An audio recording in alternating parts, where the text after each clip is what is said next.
ఆడది ఆడది అని ఉపయోగించినప్పుడు చాలా తక్కువ చేసి మాట్లాడారు అని లోకంలో అక్కరలేని అపోహ ఒకటి ఉంటుంది.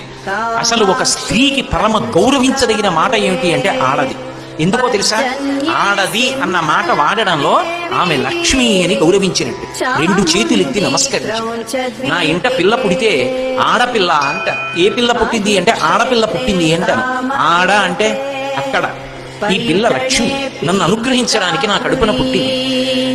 గిరులలో నొక్క గిరినైన నా పేరు వెలయచేసి తిట్లు ఇందువదన నీకు తండ్రినైతి నాకింత చాలదే ఇది మహాద్భుతంబు ఇందువదన అంటాడు హిమవంతుడు పార్వతీదేవిని ఉద్దేశించి. నన్ను అనుగ్రహించడానికి నా కడుపున పుట్టింది, కానీ నా దగ్గర ఉండదు ఈ పిల్ల. ఆడపిల్ల నారాయణమూర్తిని వెతుక్కుంటూ వెళ్ళిపోతుంది.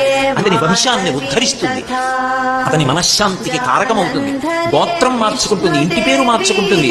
ఆ పిల్ల అక్కడికి వెళ్ళి ఆడ చేరి నారాయణమూర్తి పక్కన చేరి లక్ష్మి అయి ఆ వంశాన్ని నా వంశాన్ని ఉద్ధరిస్తుంది.